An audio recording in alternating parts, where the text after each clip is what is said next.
Ser Podcast.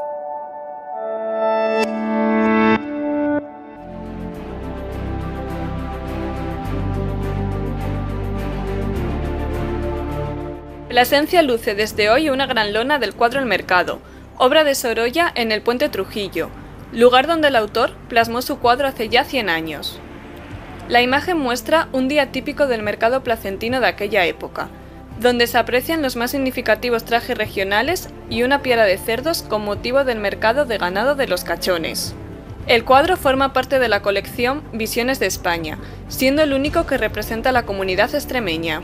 El escenario es Plasencia, es el único cuadro de los 23 que hay en la colección de Sorolla de las Visiones de España, en el que se representa una ciudad claramente. Pero además los protagonistas son los hombres y mujeres del entorno de Plasencia, que cada martes venían a vender sus productos al mercado del martes y al mercado también de ganado de Los Cachones. Por esa razón él elige esta ubicación con la luz del atardecer y los tipos vestidos con los trajes tradicionales. Particularmente sobresale el de Montehermoso, que hace referencia a esa simbiosis de Plasencia con el norte extremeño a través de una de sus funciones y vocaciones más importantes a lo largo de la historia, que es la de ser centro comercial.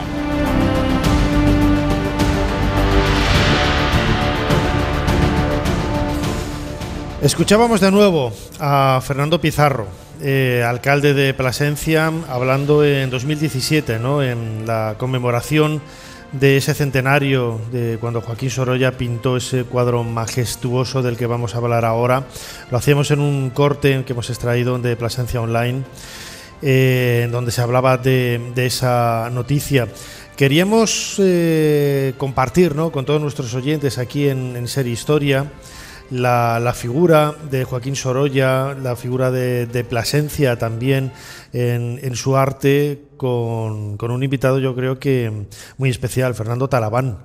Bienvenido a Ser Historia. Muchas gracias. Celebro mucho que hayas hecho este viaje en el territorio geográfico, pero también este viaje histórico y en el tiempo, que a mí es lo que más me motiva como profesor de historia. Claro que sí. Fernando es profesor de historia, es licenciado en Historia del Arte. Aquí en el salón de plenos del ayuntamiento, a nuestra derecha, tenemos una fotografía del puente Trujillo, ¿no?, sobre el río Jerte, una ubicación casi idéntica a la que plasmó Sorolla en ese cuadro magistral, ¿no?, del año 1917. La primera pregunta, Sorolla, ¿qué hacía aquí en Plasencia, en Extremadura?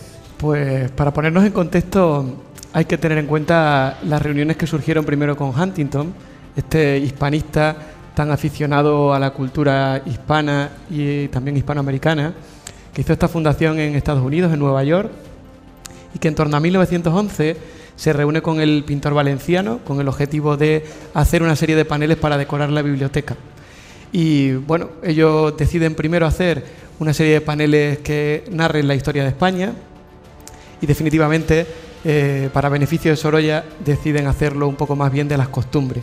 Digo para beneficio de Sorolla porque le agobió un poco tener que documentarse históricamente sobre todos los elementos y los hitos más importantes de los siglos de la historia española, y él había pasado ya por una etapa de pintor de historia en sus inicios, así que aquí se centra un poco más en la parte costumbrista.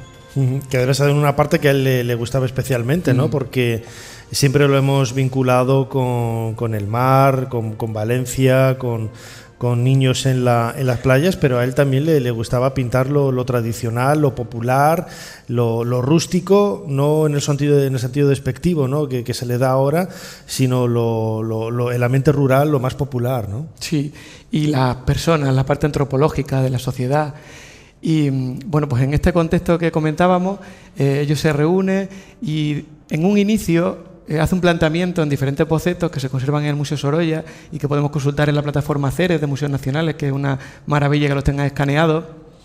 Plantea Extremadura al principio ubicada junto con Castilla.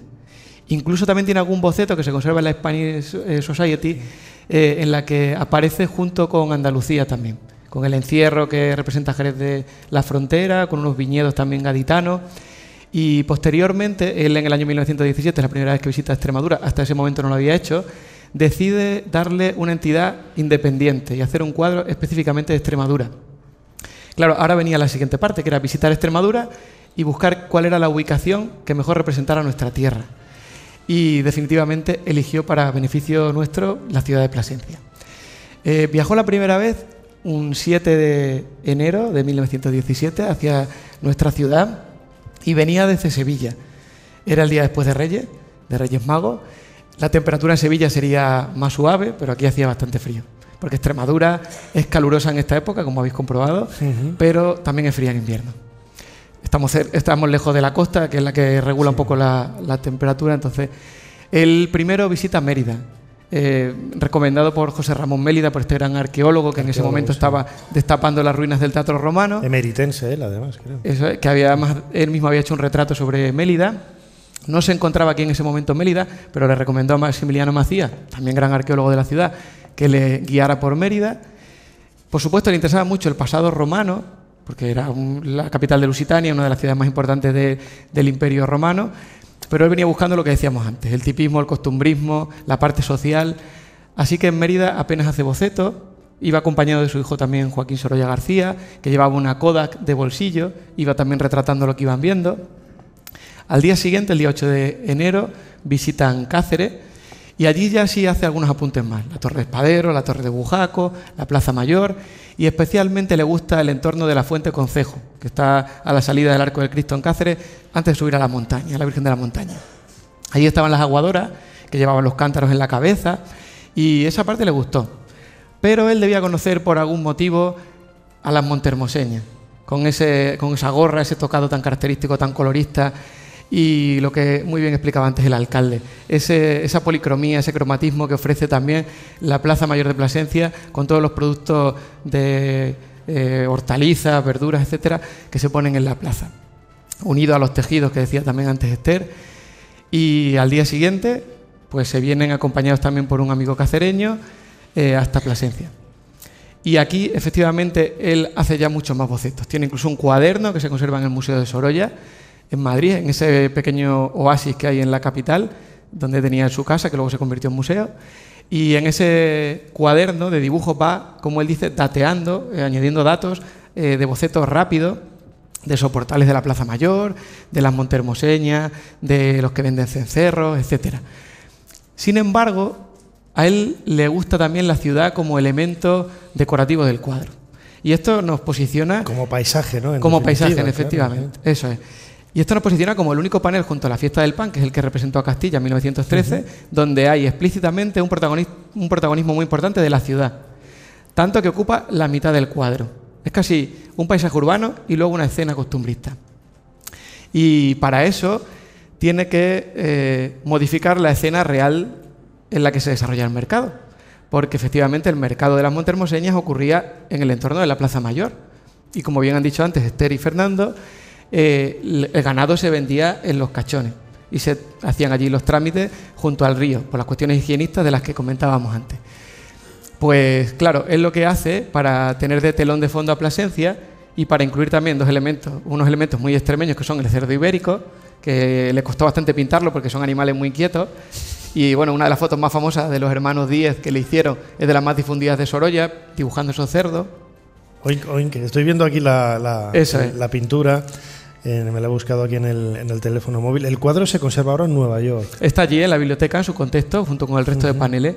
Sí. Aquí tenemos una copia, que es una pintura placentina, Puerto Encina, con motivo del centenario, en el Salón Noble, arriba, encima de nosotros, pero el original está allí. Y se puede ver en la parte inferior a los cerditos, a los gorrinos, pero llama también uno de los elementos que más llamaba la atención de Sorolla, ¿no? Que son las vestimentas absolutamente espectaculares que llevan los hombres y mujeres que aparecen en la pintura, ¿no? Pues es lo que comentaba, él lo que hace es sacar del mercado de la plaza las montermoseñas, se las lleva, digamos, a los cachones, que no lo hace físicamente, porque las pinta en el Jardín de las Algeciras, que era la casa del antiguo alcalde Fernando Sánchez Ocaña, que no era alcalde en ese momento, pero le había ofrecido ese patio, y allí posaban las montermoseñas de manera estoica, les pagaba también un cierto dinero, pero estaban allí posando para él, y luego pues hizo una serie de bocetos para incluir la visión de la ciudad de fondo. Pero falsea un poco la imagen, si me permitís la expresión, con el objetivo de que se vea el mercado de ganadería, el mercado tradicional y la ciudad al fondo. Y luego, como tú bien comentabas, a las montermoseñas para que se contemple bien las vestimentas tradicionales, la indumentaria montermoseña.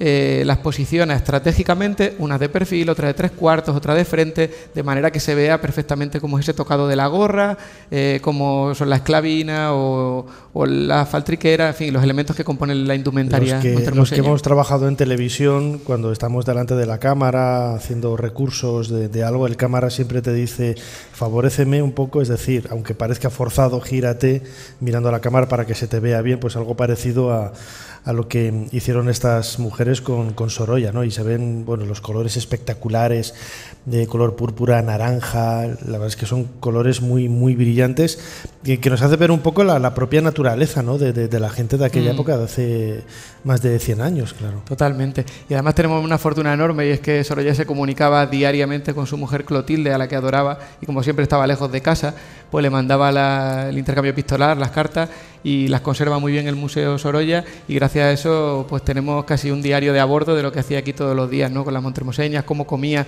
Luego ya volvió en noviembre, después de aquel mes de enero, porque se fue rápido por las cuestiones del frío, y cuando regresa en octubre y noviembre, que es cuando pinta el cuadro, incluso narra cómo se coge un constipado. En ese momento viene acompañado de un discípulo, que también es muy importante, Santiago Martínez Martín, que conoció en Sevilla, un pintor no especialmente conocido, pero muy importante, que por ejemplo diseñó el logotipo de la Exposición Iberoamericana en 1929, que diseñó algunos pasos de Semana Santa como la Soledad de San Lorenzo en Sevilla, y que era un pintor también costumbrista que se formó junto a Sorolla y que nos legó también algunos cuadros que pintó aquí en la ciudad. Uno que además hace poco, con motivo de una investigación que hemos realizado, hemos sacado a la luz, de la Plaza Mayor, bastante desconocido, y luego alguno también de alguna montermoseña que pintó, por ejemplo, en el entorno del Puente de San Lázaro, que es un lugar también muy bonito, medieval.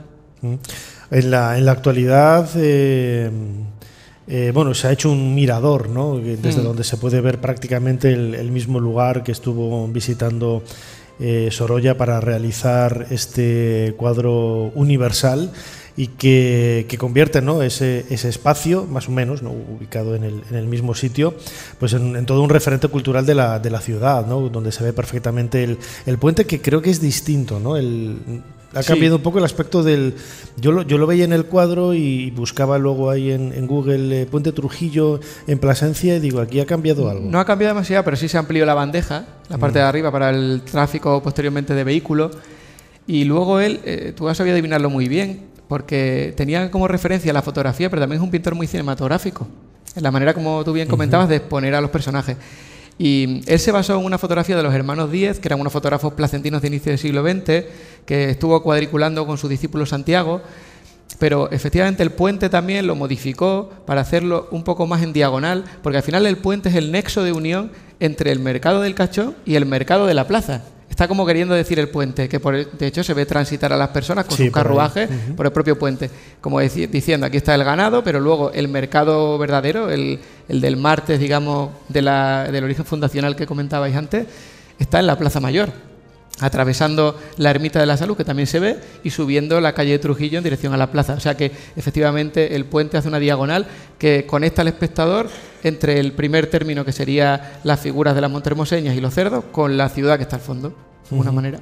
Además un paisaje urbano muy característico, ¿no? Con la catedral en la parte superior, y que desde el punto de vista artístico yo creo que hace ganar a cualquier artista, ¿no? Y más como Sorolla, ¿no? Para reflejar la luz, es que lo hace genial, porque no te das cuenta cuando lo ves a simple vista, pero hay luz y sombra, ¿no? en el cuadro, ¿no? La parte de los cerditos está en sombra, en la parte de abajo, él debía de tener detrás pues algún edificio o algo que le hacía de topete, de sombra, y el resto de la escena está bueno, iluminado por ese sol que él tanto amaba y que también representaba, ¿no? La luz de Sorolla queda perfectamente reflejada en este cuadro. Sí, buscó más ubicaciones, también estuvo, y hay unos dibujos preciosos que están allí en el Museo Sorolla, algunos bocetos, pero al final esta es la que más le convenció. Y Roberto Díaz Pena, un placentino que trabajó en el Museo Sorolla como conservador y que conoce muy bien este cuadro, comenta que también busca esa ubicación un poco por lo que tú comentabas, porque quería de alguna manera reflejar los estratos sociales también. Y efectivamente en lo más alto del cuadro se ve el poder eclesiástico que tiene Plasencia como capital de diócesis. Por eso lo que está arriba del todo es la catedral. Además se ve el corte de la catedral nueva y de la catedral vieja. Luego, dentro de ese poder eclesiástico está el Palacio Episcopal, que resalta con esa mancha blanca del encalado de este edificio de estilo colonial, venimos a decir generalmente, y luego las murallas, la parte defensiva, que nos une con la parte civil, con el origen histórico de la ciudad. O sea, puede parecer que simplemente le ha gustado la ubicación, pero todo tiene un lenguaje detrás que expresa algo, ¿no? Que muchas veces en los cuadros se nos escapa y cuando uno se empieza a indagar es cuando se da cuenta de que todo está muy bien estudiado, ¿no? Sí, desde luego. O sea, lo estaba pensando ahora mismo, ¿no? Jesús Callejo y yo, a lo largo de todas estas temporadas de Ser Historia, hemos comentado en muchas ocasiones la importancia, ¿no?, que tiene el simbolismo que se muestra en las obras de arte, ¿no? Que muchas veces cuando las ves, bueno, pues te quedas con los colores, te quedas con las formas, te quedas con el aspecto más estético, pero en muchísimas ocasiones, en el 100% de las ocasiones, hay un mensaje, ¿no?, que trasciende detrás de ese propio lenguaje que ha utilizado el artista, ¿no? Quizás esto era más pomposo en el Renacimiento o en el Barroco, ¿no?, donde vemos ahí una serie de casi de símbolos ocultos en muchos cuadros, pero también en el siglo XX, como vemos, muchos autores utilizaron ese lenguaje pictórico para transmitir ideas, ¿no? Y Sorolla, uno de ellos en este cuadro del Mercado, ¿no? Sí, y luego marcó un antecedente. Lo primero que, por supuesto, nos dio una proyección no solo nacional, sino internacional, porque además al estar en Nueva York, de hecho, además cuando se restauró la biblioteca hace una década más o menos, los cuadros vinieron a España, estuvieron en el Museo del Prado, donde recibieron 500.000 de visitas, luego estuvieron en Valencia, en Bilbao. O sea que nos ha dado una proyección muy grande y también sirvió para que otros artistas posteriores pusieran la mirada en Plasencia y retrataran el mercado. El caso de su discípulo Santiago Martínez Martín, el caso de, por ejemplo, el extremeño Juan Caldera Rebolledo, el caso del placentino José Morales Pascual, que siguieron un poco la estela de Sorolla y que también quisieron hacer una instantánea pictórica de cómo es este mercado tan popular que, bueno, que es una seña de identidad de nuestra ciudad, ¿no?, fuera de nuestras fronteras extremeñas, podríamos decir. Desde luego que sí. Hoy veníamos a hacer este programa especial dedicado al Martes Mayor, al mercado placentino aquí en Plasencia, y nos vamos con un muy buen sabor de boca de la historia de una ciudad increíble que ya conocíamos por el programa que hicimos hace unos años aquí, justo después de la pandemia. Creo que fue la primera salida que hicimos de Ser Historia, y que descubrimos desde un punto de vista muy singular, ¿no?, que es a través del arte y la pintura de Joaquín Sorolla, que hemos estado desmenuzando, ¿no?, de una forma brillante por parte de nuestro invitado Fernando Talabán, profesor de secundaria y licenciado en Historia del Arte. ¿Cómo se llamaba el Kerkum, no? El IES Kerkus de Malpartida, que le va a hacer mucha ilusión a los alumnos, claro, luego sí, escucharlo. Salúdalos. Sí, le saludo a los alumnos y a los compañeros, que además hay varios aficionados al programa. El director, algún compañero me ha dicho, qué alegría que venga Ser Historia con la de veces que escucho. Me estoy aficionando a la egiptología gracias a Nacho. Muy bien. O sea que habría que hablar de Egipto, hay que hablar de León y de Egipto. En todos los programas siempre hablamos de estos dos sitios. Fernando Talabán, como siempre, muchísimas gracias una vez más por habernos ayudado a hacer un poquito más de historia. Muchas gracias a vosotros. Gracias. Suscríbete a Ser Historia. Todos los episodios y contenidos adicionales en la app de Cadena Ser y en nuestros canales de Apple Podcast, Spotify, iVoox, Google Podcast y YouTube.